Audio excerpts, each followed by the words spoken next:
Okay, eventually I found out when I opened the spigot outside, it started leaking. And this is because it was frozen.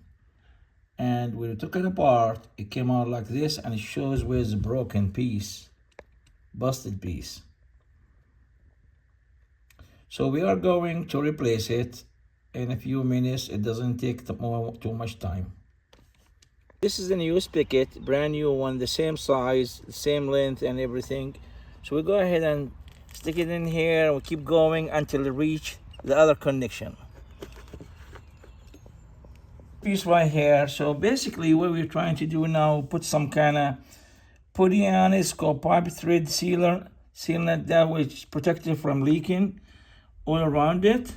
So I'm holding one side, I'm tightening with the other so it didn't break.